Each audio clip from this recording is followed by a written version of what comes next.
And if you follow the link, there's a link which I can't press now, but the link takes you to a page that has quite a number of scholarships that you can apply to, including the Magnum University and a number of others as well.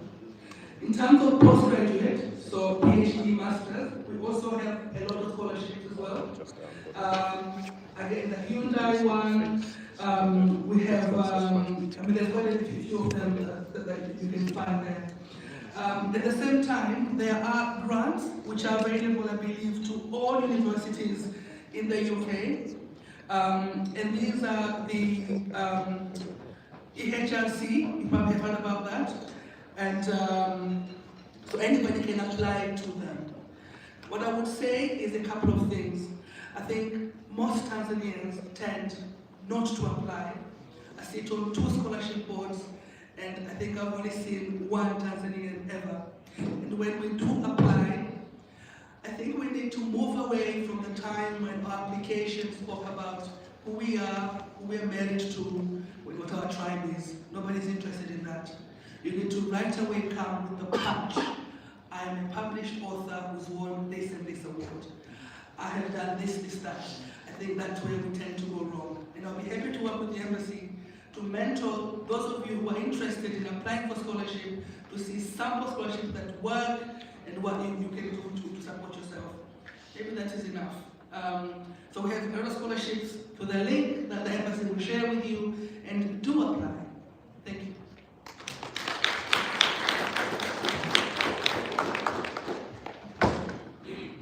Asante sana Dr. Vayanis for your presentation. And I'm sure we've paid keynote to something there she's mentioned this morning. Why? Why do we do what we do? Why are we not doing something? So I'm sure today, among this audience and others who are streaming through the live streams, you'll have the opportunity to answer the question, why? And when you do that, the opportunity is in front of you today. Fursa nyingi sana. Lile swali, kwa nini? Kwa nini siombi fursa za kujisomesha na kujiendeleza? So I hope today's presentation is quite exemplary, and you'll be able to answer your questions. With that regard, I would like to welcome on the stage the second presenter, Ms. Sabiso Mamelo. She's from the welcome. Begin the welcome.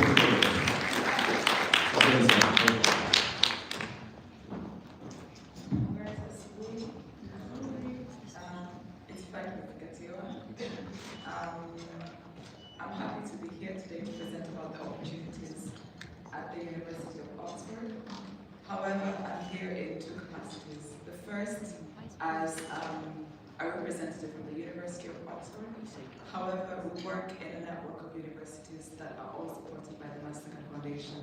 So in the second capacity, I'm here representing other universities that we work with, including the University of Edinburgh, the University of Cambridge, as well as Sciences Po in France. I'll start first from closer to where we are right now. I'm talking about the University of Oxford. At the university, we have what we call the Africa Oxford Initiative, where we try to be the hub of all the things that are Africa-related that occur at the University of Oxford. So we have our work that spans amongst 3 buckets. There's one bucket, the education bucket, which I look after. There's a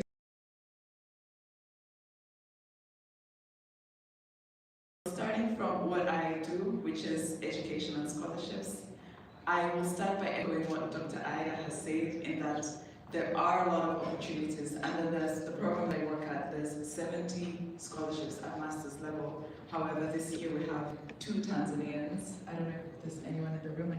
Oh yeah, we have Mercy right there as one of our scholars. And each year we find that there's the same problem. There's few applications from Tanzanians, and the applications that are submitted are coming from the perspective of humility, which is a value that's very much appreciated in the Tanzanian context. But I think we need to come out of that shell and present ourselves as competitive candidates. And that's my call, I think, today for anyone who's looking to apply for this scholarship opportunities. So under the program that I manage, we have scholarships for students who want to study a 1-year master's. This is scholarships covering any course, so we have people doing all the way from theology, precision cancer medicine to music. We have the goal of advancing development in the African continent, and we believe that we can do that across all fields, so we are sector agnostic. In addition to the education programs, which are scholarships, we have a health innovation platform. So if you're an innovator and you're looking at, how do you advance your innovation from an idea you have on a PowerPoint to a global innovation, the University of Oxford is a hub for innovation. So we have a platform that enables students to mature those innovations and put them out to market. And we have a research component, which is more for academics in the field, so this is above postdoctoral level, and we support researchers from the African continent to come to the university and work collaboratively and equitably with researchers at the university, and to make sure that we're opening up the university for people on the continent to come in as visiting fellows. So in summary, we have the education scholarships part, we have the innovation, and we have the research. Beyond what I've shared, which has been primarily for Oxford, as I said, there's a network of universities that have a similar amount of opportunities for students. So these are Cambridge, Edinburgh, Sciences Po. All of them have, I think we have a goal of more than 400 students by 2030 to be supported in the scholarships. So there's a lot of opportunities at graduate levels, most of which are one-year masters. I encourage anyone who's interested in pursuing these opportunities to have a look at what is on offer. At Oxford, we have a focus on pandemic sciences. At Cambridge, there's a focus on climate, and Edinburgh as well. And Sciences Po, as far as I understand, there's a sector agnostic approach. So I would encourage you all who are looking for these opportunities to have a look at all these websites. We will share some resources after this engagement today, so that you can have an opportunity to have a look at those. I've already said this, but I think it's important to iterate that while humility is a value that's highly regarded in the African continent, and specifically within Tanzanian context, I encourage people who are applying to really come out of that shell where it's needed, especially when applying for these opportunities, and to really portray the best version of yourself. I sit in multiple committees where we're reviewing applications, which I understand from a Tanzanian perspective, because I was born and raised in Tanzania, so I understand what the candidate is trying to say, and I understand the cultural context, but I think there's an importance to understand who will be reviewing those essays, who sits in the selection committee. It's most likely a British person or a person who has a Eurocentric worldview, and therefore it's nice to appeal to that audience. I'll be available for questions, for clarifications, if you're interested in either education innovation or the research fellowships we have for senior academics. And yeah, we'll share more information by Mercy, and I look forward to all your questions. Thank you very much.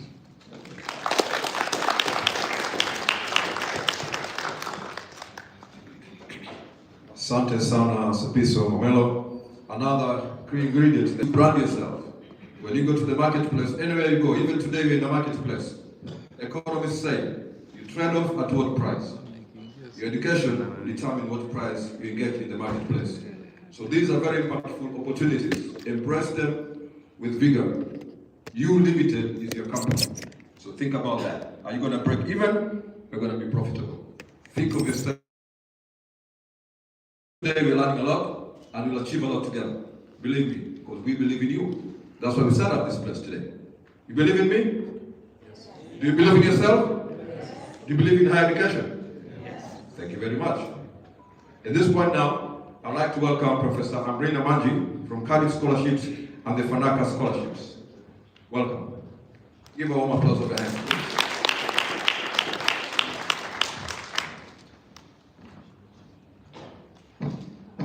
Good morning, everybody, and thank you so much for the opportunity to be here. I'm from Cardiff University. I'm a professor of law at Cardiff, and also the university's first Africa Dean. So I'm responsible for all of the African partnerships that we have at Cardiff University, but also responsible for supporting our relationships with our students on the continent who wish to think about the opportunities that a place like Cardiff might offer them. So just to say a little bit to start with about Cardiff, because you may not know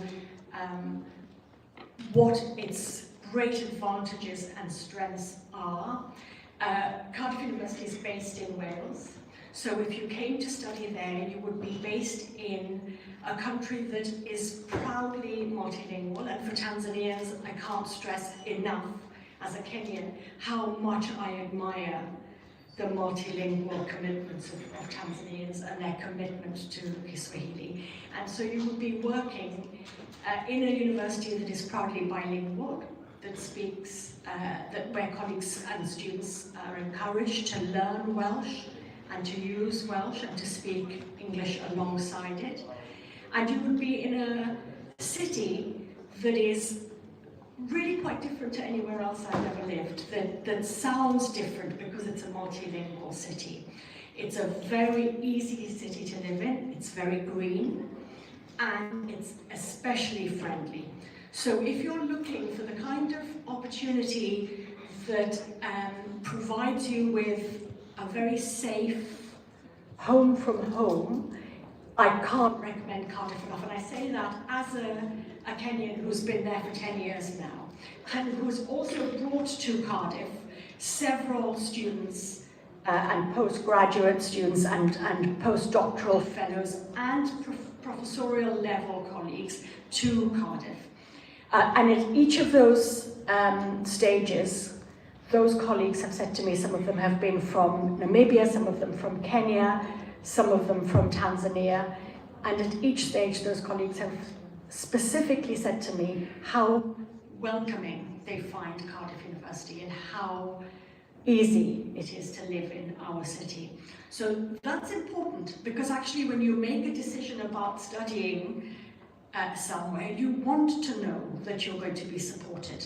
You want to know that you're not going to be completely left alone, that you're going to have the kind of mentorship that really cares deeply about your professional development, that doesn't see you as someone who's with us for 1 year or 2 years, but that stays with you throughout your career, that's committed to your present and your future progress. So let me say a little bit about the sorts of opportunities that are available at Cardiff. We are, as many universities in the UK are, we are available to you, particularly at postgraduate level. And the reason I stress that is that you'll find, if you go looking, that actually it's quite difficult to get scholarships and bursaries support at undergraduate level. So I would really encourage you to think about an institution like Cardiff as a place that you might take on postgraduate programs, either taught postgraduate programs or perhaps research programs. Perhaps you're thinking about a doctoral stage of your career, PhD stage.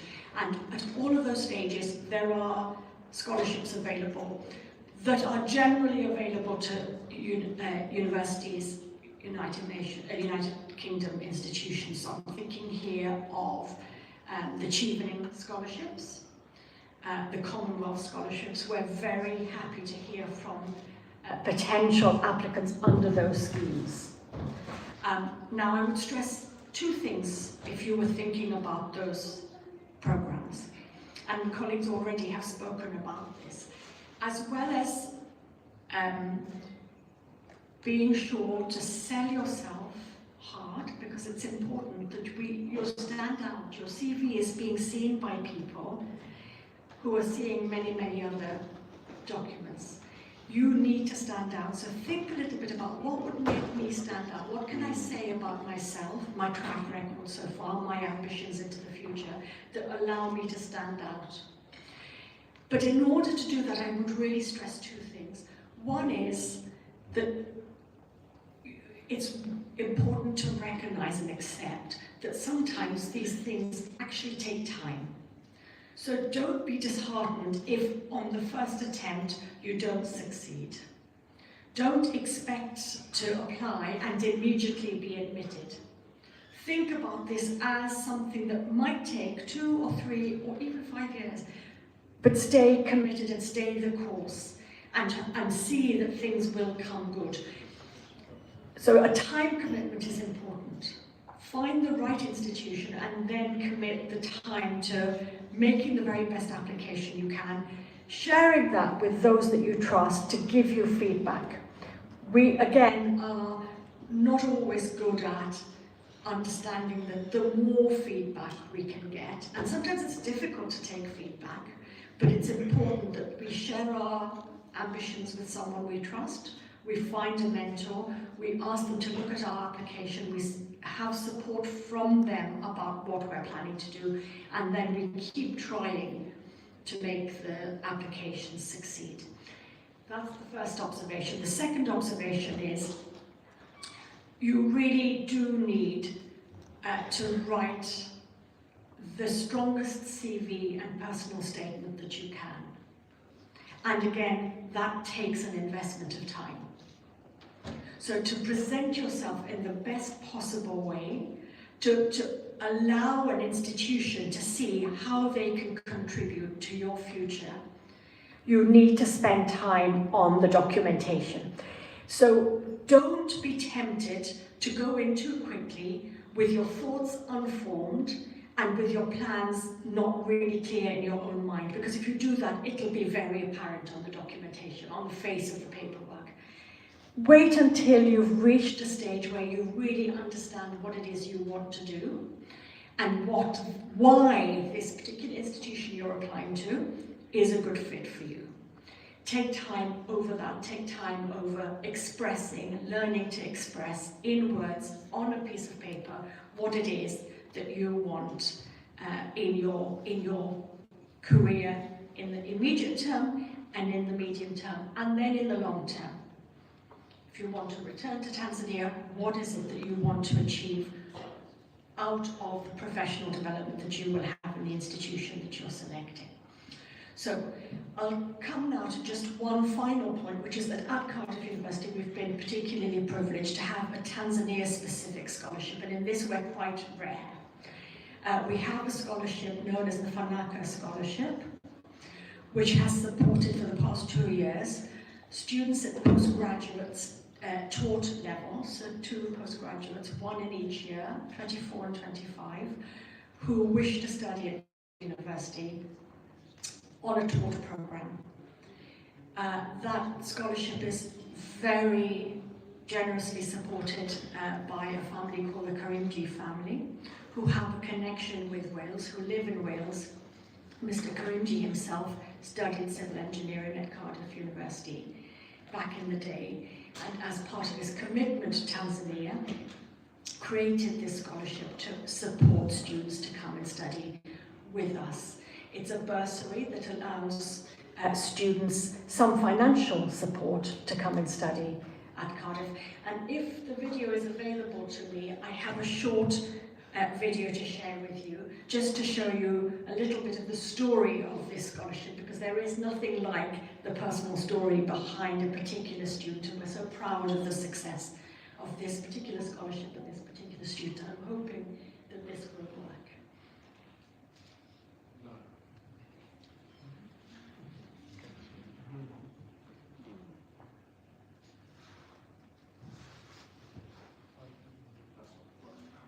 I'm so sorry, it's not going to allow us to view this, but I will make sure through Mercy that we distribute the short 4-minute video to you. You'll see the story of one of our students who came to Cardiff in 2024 and studied optometry, pediatric optometry, and his commitment to that area of work because of what he saw as a particular need in his own country of Tanzania for this specialism really comes out beautifully in this short recording. So the student has now returned to Tanzania, is very committed to the future training of colleagues in this particular expertise. It's an expertise that is very specialist, which he identified Cardiff to be an excellent institution to study in for this particular topic, and where he was able to succeed in being awarded the Fanaka Scholarship to enable to come and study at Cardiff. So I will distribute the video for all of you to watch. I'm going to be around this morning if you want to ask me any questions about our scholarships.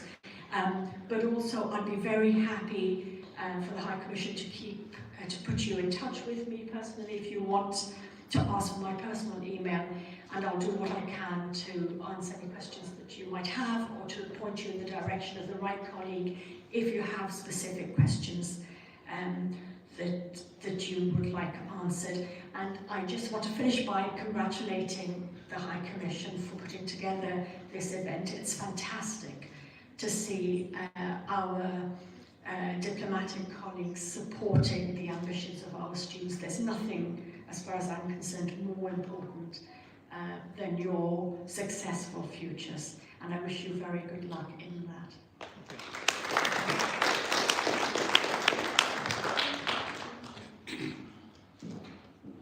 Thank you very much, Professor Amrina Manji, for a very insightful and very informative words, which really, I'm sure, have stimulated the thinking, the neural pathways in our brains of the young people looking at them here today. I'm sure they're beneficiaries of that, and I'm sure they'll step up to take that invitation.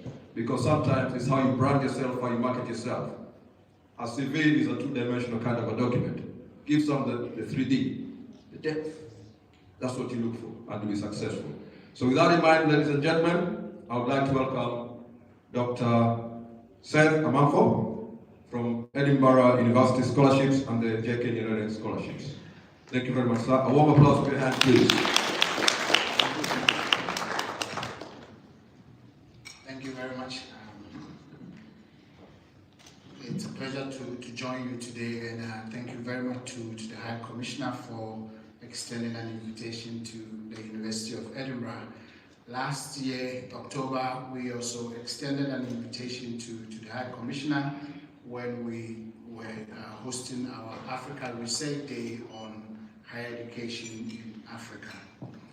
So I'm here this morning to highlight why you should choose the University of Edinburgh as a destination for higher education. I am an alumni of the university myself. That's why you see my tartan tie and my lapel pin displayed vividly. I went to study for a PhD in immunology and infectious disease, and so my background is in biological science. But we have over 4,000 alumni who originate or have links to the continent of Africa, doing an incredible work all over the world. As a university, we pride ourselves in producing graduates who go on to make an impact and influence in the world and wherever they find themselves. Just as a few examples, we've been linked to over 20 Nobel laureates. We have about 10 Olympic gold medalists. In terms of governments and heads of states, we have been affiliated with 21 heads of states, and including this, we have 4 from Africa. We have Malawi, Gambia, Uganda, and of course, Tanzania. And who is this Tanzanian president affiliated to the University of Edinburgh? It's our first and founding president, Julius Nyerere. We are very proud of our president. If you come to the University of Edinburgh, he is the only person with 2 plaques in the university. Nobody else has more than 1 plaque in the university, but our President Julius Nyerere has 2 plaques in his honor when he came to study in the 1960s. In terms of scholarship, I came to the University of Edinburgh through a generous scholarship by the university, and most of our African colleagues there are also majority, probably 90% are also there because of scholarship. So scholarship plays a very important role in the life of the African scholar in both Edinburgh and probably across most UK universities. One of our very generous scholarships is called the MasterCard Foundation Scholars Program. It was instituted in 2016, initially for undergraduate opportunities. Over that 6 years, we trained about 230 African scholars. But in the second phase, which started 2 years ago, we changed the model a little bit into postgraduate education, because we are mindful that as a continent, our universities and higher education are capable of training at the undergraduate level. It's at the postgraduate level that we lag behind. So we've committed these scholarships to postgraduate level. And the model also we varied the model a little bit.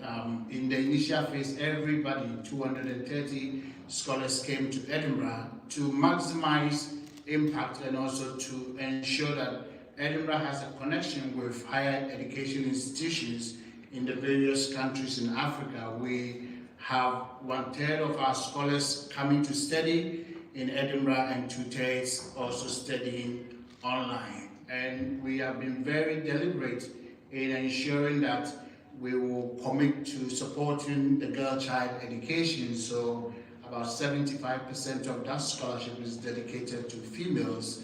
We have a very good percentage dedicated to people with disability, and also we also want to give a voice to people who come from disadvantaged backgrounds, such as refugees. So these three categories are well protected, and those who fall on that have a higher chance of getting these scholarships. This year we're welcoming over 180 scholars, 62 coming to Edinburgh, and about 124 studying for various degrees online. So what are some of the opportunities and what are some of the subject areas that this scholarship covers? We've been very deliberate in ensuring that this will be for African scholars who will go on to contribute to leadership on climate, food security, and a whole lot of aspects that are very important to the world.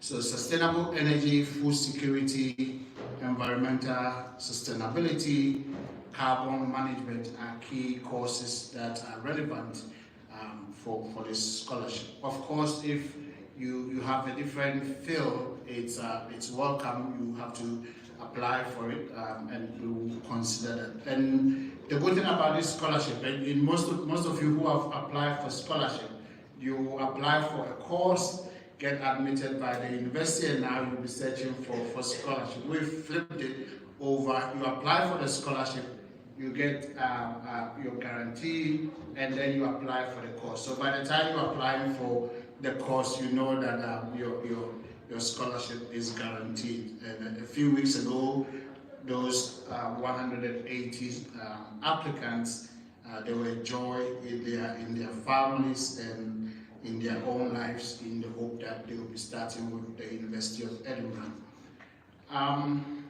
It's also important to highlight one scholarship which is very dear to us, although we want to maximize and ensure that we can offer it to a lot of people. It's named after the president, so it's called the Julius Nyerere Scholarship. And as we speak just now, one of our alumni under that scholarship is just seated a bit on the second row on this side, Pepeta, who's a Tanzanian herself. So this scholarship is dedicated to a Tanzanian scholar who was finished their undergraduate. Over the past few years, we've enrolled it as one scholar per year, and that's why I said, although it's a very important scholarship, the numbers don't match the example I gave you in the MasterCard, and that's what we want to improve. And we're working with the High Commissioner to understand and to explore avenues where we can have the diaspora coming on board to take some slots and support students, and also colleagues back home in Africa and in Tanzania to buy into this scholarship in honor of our former president. So as a university, I speak as both a staff and an alumni, and as an African also. So if you look at me, it should give you a hope that if you are also to apply to the University of Edinburgh, you have equal opportunities also to come to Edinburgh. As a university, we've been very strongly linked with the continent, both in research and education. We are very committed to playing our part in the knowledge economy of the continent, and so we have other aspects of programs where we have collaborations with other African universities. The one that is top on the list is our joint PhD program with the University of Witwatersrand in Johannesburg. It's the first of its kind for a joint degree on, it's called the WITS Edinburgh Sustainable African Futures. It's a fully online PhD program, 1 year master by research plus 3 years of PhD. Just last week we had 24 cohorts in Edinburgh for a sustainable school to jointly work with their supervisors both in Edinburgh and also in WITS. And these scholars come from 8 African countries. So beside Edinburgh and WITS University, you also have connections with their own home institutions, because unlike a traditional PhD where you come as a student, these colleagues are faculties of their institutions whose time have been brought to enable them to progress with that. So I extend an invitation to you to come to the University of Edinburgh, because the footprint of our founding father is there, and you will come and also walk in that footprint. I'll be here throughout the day, so I'll be happy to engage with you and answer any questions that you have. Thank you very much.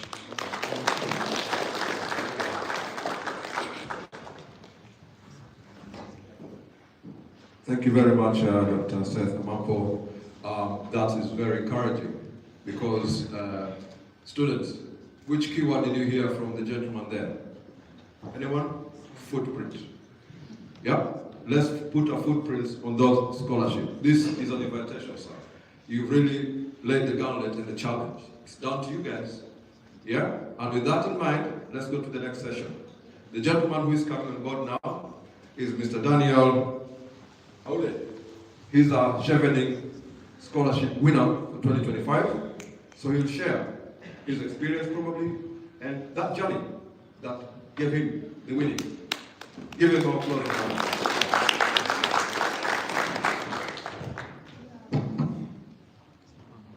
Habari za asubuhi.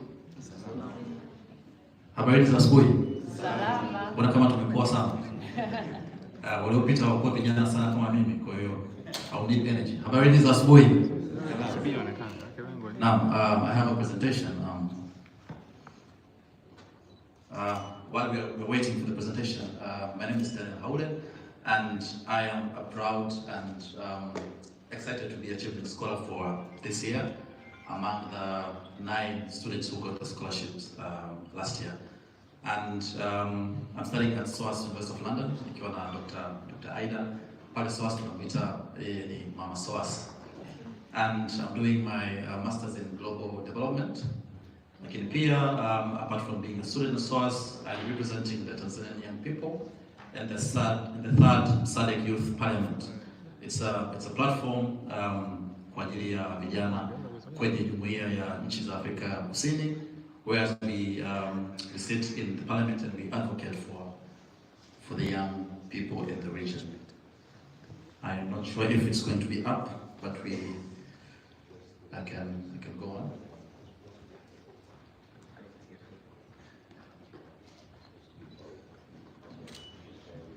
Yes, so I'll be presenting about the Chevening Scholarship as a Chevening Scholar. If you were to ask me 3 years ago if I would have been part or a Chevening Scholar myself, sidhani kama ningekuwa na ningejiona hapa this time. And I'm sure later on we might have a session on testimonials. I might speak about my journey into being a Chevening Scholar, but today I'll go straight to the Chevening Scholarship itself. So the Chevening Scholarship is the UK's government fully funded international scholarship for the future leaders from around the world.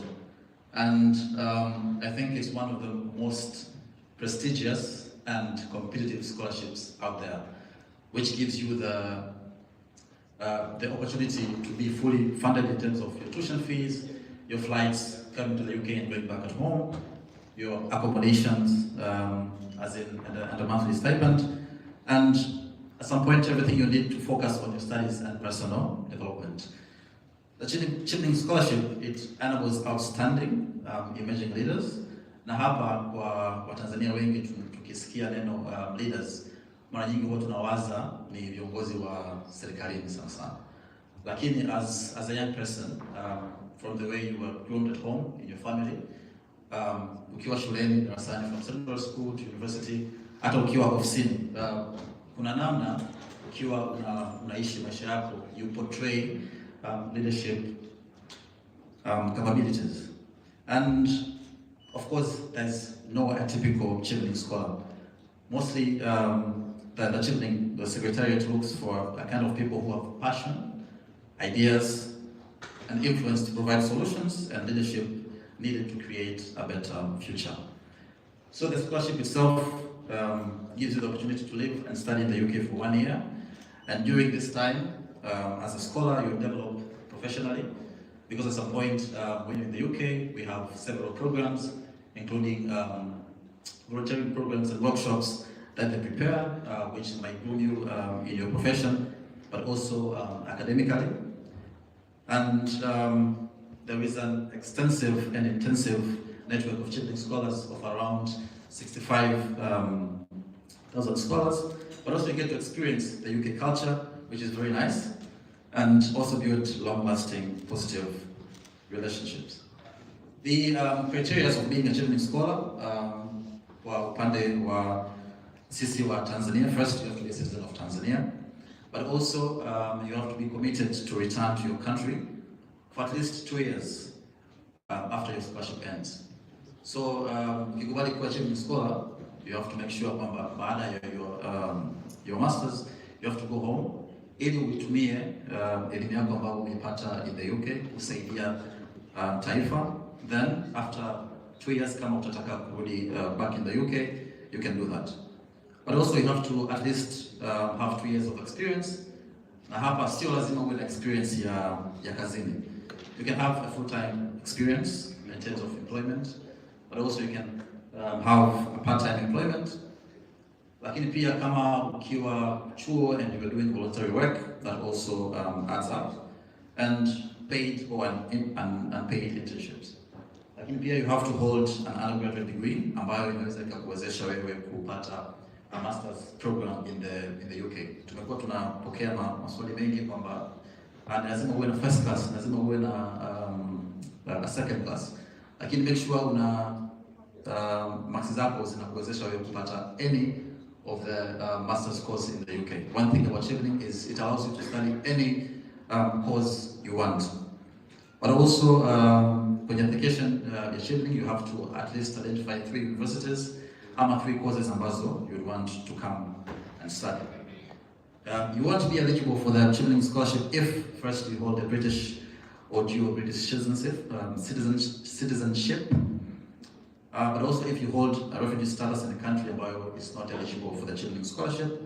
Lakini pia if you are an employee or a former employee or a relative of an employee of the UK government, British Embassy, or the High Commissions, the British Council, or the Association of Commonwealth Universities and sponsoring UK universities.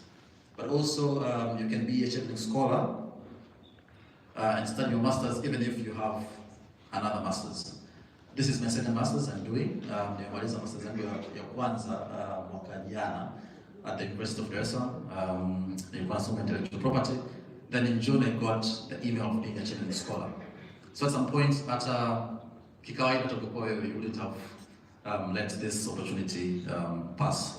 So I took it and I'm now doing my master's in global development, and I am concentrating on aid and trade, nikiangalia pia issues za AFCFTA. And the application timeline. So mostly the scholarship opens on August or September, then wanakupa room ya almost 3 months kufanya your application, because the application usually closes in November. And I think wanatuaga muda mrefu sana kwa sababu they know how competitive and tough it is to be a Chevening scholar. One thing you should do ukiwa unafanya the application is doing a thorough research on how you can ace the Chevening scholarship. Then from November to January, the applications are being reviewed and the eligibility is being checked and assessed by independent reading committees. And from mid-February, the shortlisted candidates are being invited for interviews. Interviews goes from February to April, ambapo huwa zinakuwa conducted at the British Embassy. And June, the scholarship, the scholarship are being told and announced. And in July, it's a deadline to submit at least one conditional and unconditional offer. This is also linked. Ama ni sawa na my former speaker from Edinburgh, as in you can get the scholarship hata kama bado hujapata unconditional offer from a UK university. We have several cases from different countries that a person got a Chevening scholarship lakini alishindwa kufika kwa sababu alishindwa kupata unconditional offer from the university. And then by September and October, the scholars commence their studies in the UK, depending to the universities they're from. One thing before I end, wakati unafanya application at Chevening, there are 4 important questions or questions that an applicant has to write on. These are like Chevening application criteria. The first one is mostly around leadership and influence, because Chevening looks for individuals who will, be future leaders and influencers in their home countries. But also, as an applicant, if you want to excel to this, in your application, first you have to use real-life examples and use recent examples in terms of highlighting your recent professional experiences that showcases your leadership skills. And this you can either portray from your work or your studies. But also you have to demonstrate your influence in terms of describing how you gained and maintained influence in the past roles that you had, but also focusing on the outcomes rather than listing your responsibilities. My former speakers really said most things about this, but also make sure when you're writing your application you connect the dots from the first paragraph to the last. Kwa mfano unaandika about your leadership skills, you can, in the conclusion you can say, while I will be in the UK, I'll be using these traits that I said in terms of being able to make sure I tender haki your chance to be here. The second one is networking and relationship building. As in, the scholarship itself values individuals with excellent professional relationship building skills, ambao wata engage with the Chevening community and lead in their fields. So here, mostly you have to be very specific in terms of the networks you tapped back in your country and the networks you are aiming to get while being a Chevening scholar, but also showing your achievements and how you will potentially engage with the Chevening community. The third one is studying in the UK. To be chosen for Chevening, you have to demonstrate why you chose your master's course, how you chose your university, and at some point, how do these now align to your experiences and future goals. And in order to impress the Chevening Secretariat here, you have to make connection in terms of explaining, the courses that you have chosen, the 3 courses, how do they relate to your background and to your aspirations. But also you have to be very original and authentic in terms of avoiding copy the statements that are being put to the university websites, but also focusing on the content ya course ambayo unakuja kusoma. And lastly is the career plan, because Chevening looks for applicants who have a clear and achievable post-study career plan. And to score well here, you have to set clear goals, whereas you have to outline your realistic plan for your career after completing your studies, ukiwa unarudi nyumbani Tanzania, but also leveraging on the chipping experience in terms of how your chosen course, your chosen university, the experience you're getting in the UK, and the chipping network will support you to reach your goals. That's what I had prepared for the Champion Scholarship. But before I end, I would like to acknowledge some of the Champion Scholars who are in the room today. We have Maureen back there, Naomi, and Grace, and Tausi. Yeah, anyone else I've missed? Yes, na nipende pia kupongeza ubalozi kwa kazi kubwa wanafanya, na nipende tu kuwaomba waweze kuendelea kulobby in terms of how the numbers ambazo za wanafunzi wa Tanzania kuja kusoma in the UK, sababu tumeona there's a huge punguzo in terms of mwaka juzi. We had like 19 scholars in the UK, but this time we had only 9. Na ambao wana apply more than 1,300. Now I think we were told 75 people were interviewed for the scholarship, but only 9 got in. Kwa unaweza kuona how competitive it is. But I'm sure with the lobbying ambayo inaendelea, hopefully by June this year tunaweza tukajua wa Tanzania wakati ambao wameweza kupata the scholarship. And we hope itakuwa ni zaidi ya kwetu sisi ambao tupo mwaka huu. Thank you very much. I'll be around if there's any questions. And I hope we'll be having the testimonials session later, ili tuweze kujua zaidi wa scholars namna gani ya kuweza ku ace hizi scholarships. Asante sana.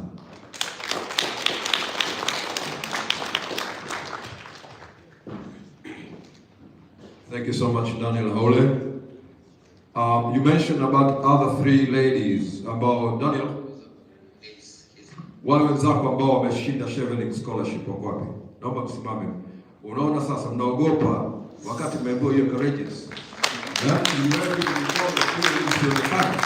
Lazima tufahamu hii ni washindi. Now, while they're still standing, the rest of these guys in the room, look at them. Daniel, can we have mentorship with you guys? This is the account that I'm throwing to you now. Can we have, let's say, a mentorship of some sort?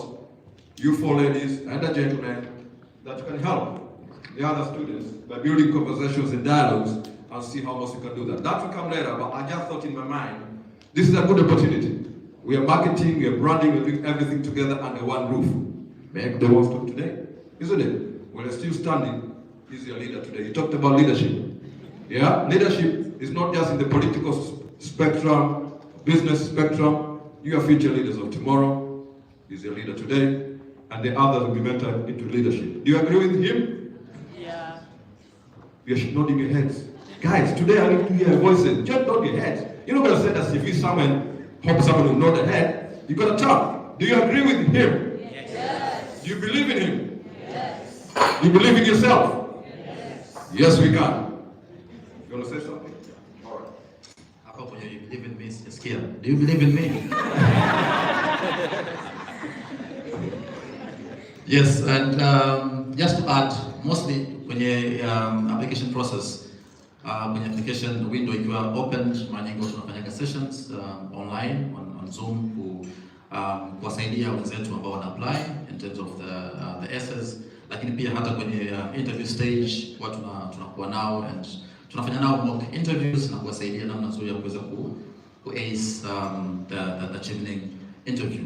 Na labda tu kimoja cha kuongezea, kwa Tanzania huwa tunakasumba kwamba this type of scholarships ni kwa ajili ya aina fulani ya watu, lakini tuangalia tuliopo ndani na even from our backgrounds na from the testimonials ambazo mtazisikia baadaye, anyone can be able to get this kind of scholarships. It takes courage, passion, lakini pia commitment. Mimi binafsi, this was my 3rd year applying for the Chevening scholarship. Mara kwanza you read the scholarship, didn't even pass the interview stage. The second time I passed through the interview stage, lakini I didn't get the slot, and the 3rd time I'm here now. So you can do this, and it's very, very possible. Thank you. Asante sana. Wengi wanasema success is overcoming failure. And the best cowboy is the one who fell down 7 times. Why did he fall down 7 times? He fell down and got up. Daniel fell down 3 times, twice, and he got up the 3rd time and got on the horse that is riding ahead. So remember that. Now, we are having a short break for coffees and teas, and then there will be a panel discussion after that. So by all means, indulge yourself at the back there. There's a roughly presentation of snacks and everything. Mingle yourself, have a little bit of chat, but there's further presentation to come. When you are ready, we'll let you know. About 10 minutes or so, and the stage will be set up for our next session. Thank you for your attention, and we look forward to the next session. Thank you very much.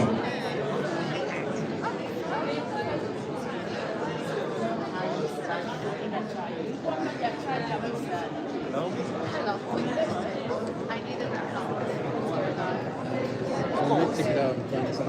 a